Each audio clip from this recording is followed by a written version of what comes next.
conference sibai la bonon kong tin dole kong nervous kin zinga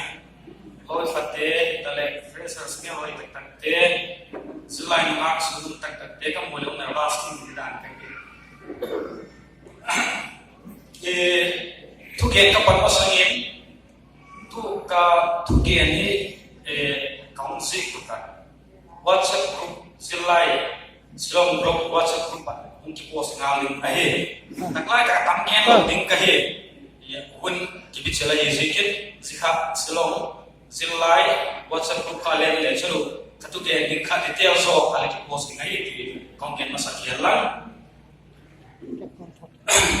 silong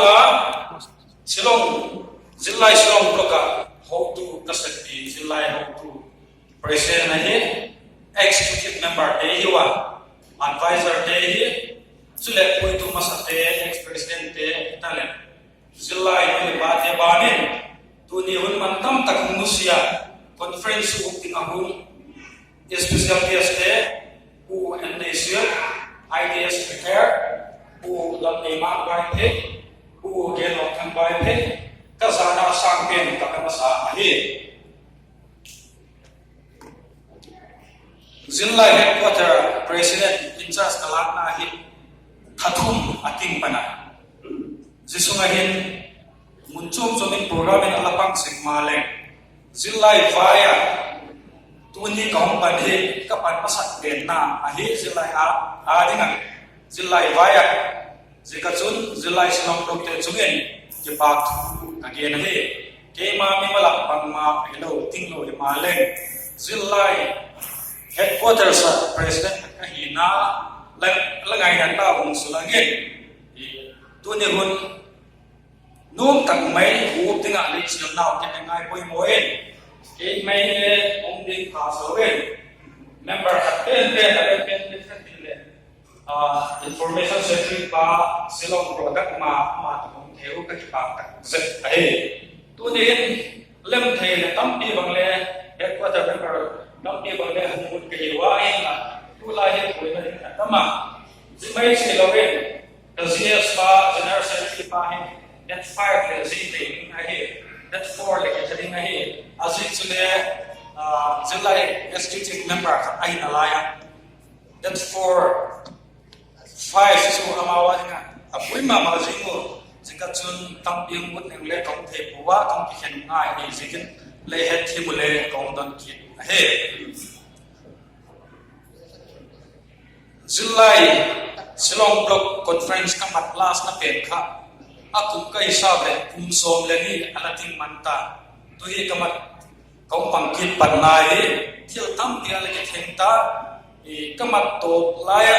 naw pang tam takken wa khat khita ma lumhel bang leuma zikwala kimu khom ki thege ding le anwa conference kum pang ki thege ko me pachi ma koina se liu liu hi tik het chin zekin pachi ke le ki pak thu agelin ka gen ki thian lang zilai silong bloki kum som thum la gen mel amuta bihing hile kum som thum la gen chu ai hi na hizauta meeting ta hidin ka gim cha atile zilai silong blok kum som thum la gen ting ta hi miten bangkulin ahewem ai lo le silai dan ket bangkulin ahewem ti tunin kidong talewen imu dan le he dan chu tin ka gim cha ai la ke ma ni malin kamu dan chun zilai blokum zo si la zilai silong bloki block loading pen ahi katingam ahe inam sunga officer tam tak ISA IPSA MCS Bahenza humpin dona silong ta zilai silong block sunga chutak ahe ko chu tam pu tam tak khal lekna ji silong ta ahe sepai tale semna chu ni tale ikam le namari ga mikinum mito ngai humpin na jizil namun silong ahi katia he singa chun mabala le silai silong te mite silai silong hi pathin lao chamna le ki tu na doi ki tu pang khom chin tiang ni te he leo ti ka doya jing a chu se lai zo sing sa king le tom chil a he zil lai te na na ke golem lo te na tam tak le nei tao officer tam tak le ye zi silong ti patin ye ila po to tao a hi la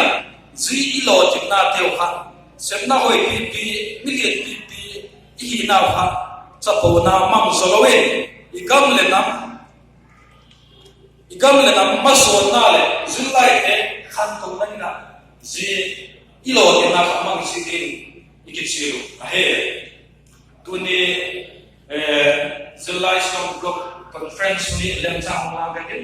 zil lai general headquarters slum ma ban project ni kan slum ka tin so lo sa singin tu kum ta hi tang ken ta sa ko le sun tarik so le na ka sa sa pan ke wa ti sun executive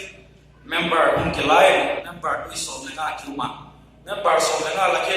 pa ko ke tu mai a he ti sun ni teng hi tu san ni thum be ni ka nei ta wa meeting ai chang ai le pa sa na hoi tak to meeting panel finance report of Zinga, executive member finance matter to head is using a new again wood ahead. Tichun meeting was a better Patel Mamana, 2 times one setting activities in the Hogan from Nakane, 2 Zuma Zilla headquarter town ahead. No more Nalam function of Banki, all what he can do. All loading kinai wa zilam pani all hit sum tampi se dai kilo project tunung le zilai te ikena klina din asset go sim na mang edio ti tu mona kila zidung zria chun zilai hostel kam coaching center hit project main project din ala ke sim no ahe zilai hostel le coaching center so hi a project hi ala kisika loi pachum te ho ai lo le silai silong loi patel le amu ne ke dik cha pachum te ho ki thotin ngai da te ho ala ki la forma siken chu tu he review ala ki bol sing lai he review ki bol so budget ho su fel ai pha ai le silai cabinet ke ho men thu pu na sim ai pha le si project lamsta dingai si project bang se ka kinai ko ko hem ki dia ni le mi ya tam pin silong lama zo mi tam ta ki using lai manipur lama be ta ki manipur lama ayen atam so te king tang lama ye ki holu king tang lama ne ki holen king tang lama khosai ai la king tang lama school te o king ang ta ta om lo ba ne high school meeting tak le om lo zegin cha te thim zil na ngai koi moi cha te kha pi sunga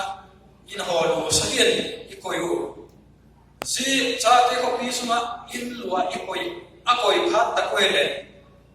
cha te chpang cha te khutin sum le pa khu tu na hom ta sum le pa khu tu hom phat hai sa le na hom ki pa na a le ka sin lam a chau mai he lo wen ama character ram khale na stuck me on sin lo ta ti chu sin na thil phalo ki pan na au hin ta zio kha atam ma ya zio kha ngai ho na salim zilai hostel ki nei mi hostel private ane dia sa ka ki man zon ama chu ki sak ta le a thim zil na na stuck me ya I pan bi ding mai helawel